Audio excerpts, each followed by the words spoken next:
సిప్రియాన తాజా వార్త film chamber సంచలన ప్రకటన చేసింది. ఇకపై ఎలాంటి షూటింగ్లు జరపొద్దని నిర్ణయం తీసుకుంది. 24 క్రాఫ్ట్ నేతలు బంద్ కు పిలుపునిచ్చిన నేపథ్యంలో ఛాంబర్ నుంచి అనుమతి లేకుండా షూటింగ్స్ చేయొద్దని కీలక ఆదేశాలు జారీ చేసింది. అవుట్డోర్ యూనిట్లు స్టూడియోల్లో షూటింగ్లకు అనుమతి ఇవ్వకూడదని కోరింది. నిబంధనలు ఉల్లంఘిస్తే కఠిన చర్యలు ఉంటాయని హెచ్చరించింది. రెడ్డికి అంశానికి సంబంధించి మరింత సమాచారం మా ప్రతినిధి సుప్రియ ఫోన్ లైన్లో అందిస్తారు.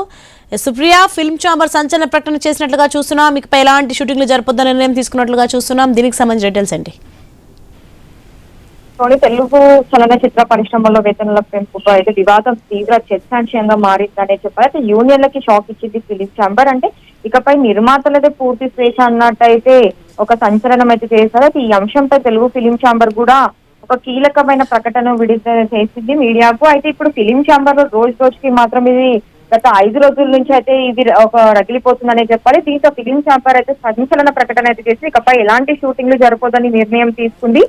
24న క్రాఫ్ట్ నేతలు బంద్కు పిలిపించిన నేపథ్యంలో ఈ నిర్ణయం తీసుకోవడం అయితే జరిగింది. ఛాంబర్ నుంచి అనుమతి లేకుండా షూటింగ్ చేయొద్దు అని కూడా కీలక ఆదేశాలు జారీ చేసింది. అయితే అవుట్డోర్ యూనిట్ స్టూడియోలలో షూటింగ్ అనుమతి ఇవ్వకూడదని కూడా కోరింది. ఒకవేళ ఎవరైనా షూటింగ్స్ కి పర్మిషన్స్ లేకుండా తీసుకోవడం కానీ లేదంటే వీళ్ళకి తెలియకుండా ఎలాంటి షూటింగ్స్ చేస్తే మాత్రం వాళ్ళపైన అయితే తీవ్రంగా కఠినమైన చర్చలు కూడా ఉంటాయని చెప్తున్నారు. అయితే ఇప్పటికైతే యూనియన్ల పరిస్థితి అయితే వాళ్ళు ఏం చేయాలో అర్థం కాని పరిస్థితిలో ఉన్నట్టు కూడా మనకు తెలుస్తుంది. అయితే వాళ్ళకి నిన్న వరకు ఒక ఆశ అనేది ఉండే, కనీసం వాళ్ళకి ఇప్పుడు అందరూ నిర్మాతలు కలిసి వాళ్ళ బాధలు అర్థం చేసుకుని 30% వేతనాల పైన పెంచుతారు అని చెప్పి అయితే వాళ్ళు అనుకున్నారు. ఇది ఒక గత 5 రోజుల నుంచి మాత్రము ఇది అయితే ఒక అసంతృప్తి వాళ్ళని తీసుకొస్తుందని చెప్పాలి. ఇకపై మరి 24న జరిగే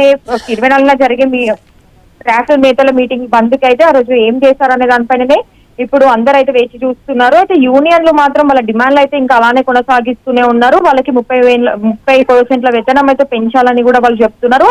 అప్పటి వరకు వాళ్ళు కూడా ఎలాంటి షూటింగ్స్ చేయమని చెప్తున్నారు. అయితే సమ్మె మాత్రం వాళ్ళు కూడా వేతనాలు పెంచే వరకు అయితే కార్మికులు అయితే సమ్మెనైతే నిలిపేయారు. Soni, thank you Supriya.